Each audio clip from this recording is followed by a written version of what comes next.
এলেম শিক্ষা করা প্রত্যেক মুসলমানের উপর ফরজ। কি আরেকটা অবস্থা কি? তিনি এলেম শিক্ষা করা প্রত্যেক মুসলমানদের উপরে ফরজ। প্রত্যেক নর নারীর উপরে ফরজ। ফরজ জোরে কন্যা সুবহানাল্লাহ। এই কথার ব্যাখ্যা বিশ্লেষণ করতে গিয়ে বাইহাকী শরীফের আমার দয়াল নবী মায়ের নবী রাহমাতুল লিল আলামিনের হাদিসের ব্যাখ্যা করতে গিয়ে বলেন যে প্রত্যেক মুসলমান, প্রত্যেক নর নারীর উপরে দ্বীনি ইলম শিক্ষা করা ফরজ। দ্বীনি ইলমটা হলো এই, আমি মুসলমান হওয়ার পরে আমি কিভাবে নামাজ পড়ব, কিভাবে রোজা রাখবো, কিভাবে আমল করলে আল্লাহ এবং আল্লাহর রাসূল খুশি হয়, ওই ইলমটা শিক্ষা করা প্রত্যেক নর নারীর উপর ফরজ। সুবহানাল্লাহ। একটা অবস্থা কন্যা সুবহানাল্লাহ। আমার ভাইরা বন্ধুরা, তিরমিজি শরীফের একটা বড় হাদিস। তিরমিজি শরীফের মধ্যে আমার নবী বলেন وقال عليه الصلاة والسلام من سلك طريقة يطلب فيه علما سلك الله به طريقة من طريقة الجنة وأن الملائكة تتلو أجتنب الرقية طلبها العلم وأن العالم يستغفر له من في السماوات ومن في الأرض والأحياء في الخوف والماء وأن الفضل العالم على العابد كفضلي على القمر ليلة البدر على رأس الكواكب وإن العلماء ورثة الأنبياء والإنسان لم يورثوا دينها ورادها أبلغ وارث العلم فمن أخذته أخذته وأقرنين আওয়াজ করে কন্যা সুবহানাল্লাহ। আমার নবী বলেন তিরমিজি শরীফের হাদিসের মধ্যে নবী আমার বলেন কোন ব্যক্তি যদি আমার উম্মতের মধ্যে ছোট বুঝি না, জওয়ান বুঝি না, যুবক বুঝি না, বৃদ্ধ বুঝি না, বয়স্ক বুঝি না, যে ব্যক্তি ইলমে দ্বীন অর্জনের জন্য ঘর থেকে বাহির হয়, শিক্ষার জন্য, ইলমে দ্বীন অর্জনের জন্য ঘর থেকে বাইর হয়, নবী আমার বলেন মান সালাকা তারিকাতান ইয়াতলুবুহু ফীহি ইলমা সালাকাল্লাহু বিহি তারিকাতাম মিনাল জান্নাহ। জোরে জোরে কন্যা সুবহানাল্লাহ। আমার নবী বলেন যে ব্যক্তি ইলমে দ্বীন অর্জনের জন্য ঘর থেকে বাইর হয়, সে যেন জান্নাতের দিকে অবিতাড়িত হলো। জোরে কন্যা সুবহানাল্লাহ। সে যেন ইলমে দ্বীন অর্জনের জন্য ঘর থেকে বাইর হয়, সে যেন জান্নাতের রাস্তা দিয়ে প্রবেশ হয়, জান্নাতের ভিতরে ঢুকলো। জোরে কন্যা সুবহানাল্লাহ। ইলমে দ্বীন অর্জনের জন্য মান তারিকাতি তারিকাও ওয়া মিন তারিকাল জান্নাহ, জান্নাতের মধ্যে প্রবেশ করলো।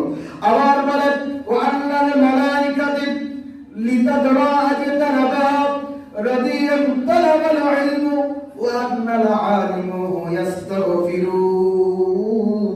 ফেরেশতাগণ তারিকুল আলাবের যে ব্যক্তি রাস্তা দিয়ে প্রবেশ করবে, যে ব্যক্তি রাস্তা দিয়ে ইলমে দ্বীন অর্জনের জন্য, শিক্ষার জন্য বাইর হবে, ইলমে দ্বীন শিক্ষার জন্য বাইর হবে, আমার আল্লাহ পাক রব্বুল আলামিনের রহমতের ফেরেশতারা ওই তালিবুল আলেমদেরকে সম্মান প্রদর্শন করবে। সম্মান করবে। ওই রাস্তা দিয়ে যারা চলে, রাস্তা দিয়ে চলে, ওই রাস্তার মধ্যে ফেরেশতারা আল্লাহর রহমতের ওয়াল মালাইকাতু লিতাদরা আজতানাবাহা রাদিয়াতুন তালাবুল ইলমি ওয়া আন্নাল আলিমা ইস্তাগফিরুহু মান ফিস সামাওয়াতি ওয়া মান ফিল আরদ। যে ব্যক্তি চলাফেরা করবে, আল্লাহ পাক রব্বুল আলামিনের ফেরেশতারা ওই তালিবুল ইলম ছাত্র এবং ছাত্রীদেরকে, বয়স্ক বলেন, বৃদ্ধ বলেন, নরনারী যাই বলেন, আমি আজকে এই জিনিসটা শিখবো, এটা নিয়ত করে যদি আপনি ঘর থেকে বাইর হন, আল্লাহর রহমতের ফেরেশতারা আপনাকে প্রদর্শন করবে, আপনাকে সালাত, আপনাকে মারহাবা বলবে। এবং এই হাদিসের মধ্যে পর এবারত আসছে আপনার পায়ের নিচে রহমতের নূর বিছায় দিব। সুবহানাল্লাহ। নূরের বিছানা আল্লাহ রহমত থেকে বিছায় দিব। সুবহানাল্লাহ। বড় বড় দর্শক ওমান ফিল আরদি ওয়াল হায়াত ওয়াল খাওফি ওয়াল মাত ওয়া আন্নাল ফাদলি আলাল আলিমি কাফাদলি আলা আদনাকুম ওয়াল বদরি আলা রাসিল কাকিবি ওয়াল আমিনা ওয়ারাসাতুল আমবিয়া ইন্নাল ইনসানা লাবিউরাস। এই হাদিস শরীফের মধ্যে পড়ান আমার নবী বলেন, প্রথম নম্বর বলেছেন জান্নাতের দিকে অগ্রসর হবে, জান্নাতের রাস্তায় চলাফেরা করবে। দ্বিতীয়বার বলেছেন ফেরেশতারা সম্মান প্রদর্শন করে পায়ের নিচে নূরের পথ বিছায়া দিবে।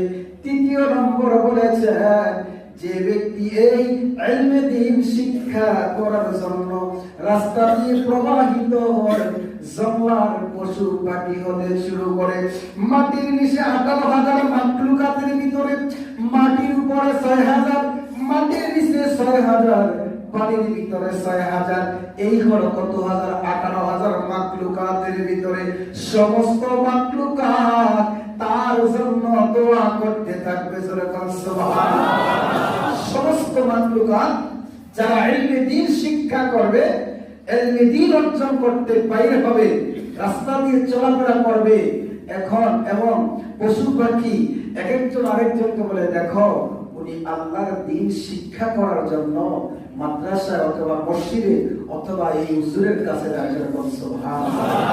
দেখো টাকা দেখো একজন আরেকজন বলবো, দেখো আল্লাহর দ্বীন, আল্লাহর ইসলাম, নবীর সুন্নতকে অনুসরণ করার জন্য, নবীর সুন্নতকে শিক্ষা করার জন্য, কোরআনকে শিক্ষা করার জন্য, হাদিসকে শিক্ষা করার জন্য এই রাস্তা দিয়ে যাইতেছে। যেরকম সুবহানাল্লাহ। আরেকটু আওয়াজ করে বলুন সুবহানাল্লাহ। যারা ইলমে দ্বীন অর্জন করবে, হাদিস শরীফের মধ্যে প্রমাণ করে আমার নবী, ইলমে দ্বীন যারা অর্জন করবে একজন আলেম, আল্লাহুম্মা সাল্লি আলা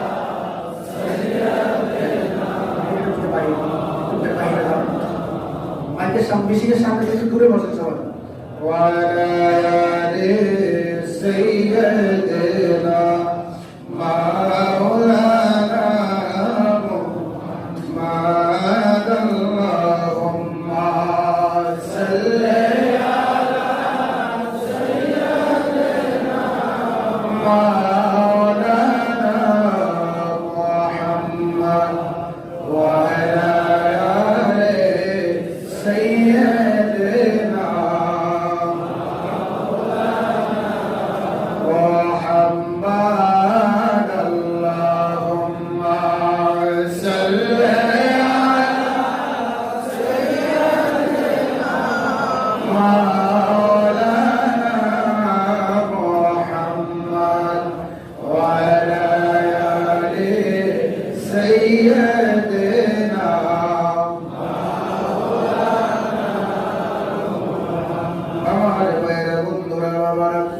আল্লাহর নবী তো জানের বাদশা নবী হাদিস শরীফের মধ্যে পড়ান, ওয়া আন্নাল ফাদলা আলিমু আলাল আবিদি কাফাদলি। একজন আলিমের সম্মান এত বড় সম্মান, আমার নবী ঘোষণা দিয়েছেন যারা আলেম, একজন বেআলেম থেকে 100 গুণ বেশি তার সম্মান। জোরে বলুন সুবহানাল্লাহ। একজন বেআলেম থেকে একজন আলেমের সম্মান হলো কত? 100 গুণ। জোরে বলুন সুবহানাল্লাহ। আমার প্রিয় বন্ধুরা, বাবারা, হাদিস শরীফের মধ্যে পড়ান আলাল আবিদি কাফাদলি আলা দিনাকুম আলা রাসিল কাওয়াকিবি ওয়া ইন্নাল উলামা ওয়ারাসাতুল আমবিয়া। নবী আমার বলেন, ইন্নাল উলামা, নিশ্চয়ই আলেমরা আমি নবীর ওয়ারিস। আলেমরা আমি নবী যেরকম দুনিয়ার জমিনে টাকা পয়সা ধন সম্পদ কোনো কিছুর লোভ করি না, আমি ওফাতের পর, আমি পৃথিবীর জমিন থেকে বিদায় নিয়ে চলে যাওয়ার পর আলেমরা এবং আলেমরা এই জগতের মধ্যে আমার ওয়ারিস থেকে ইসলামের প্রচার করবে।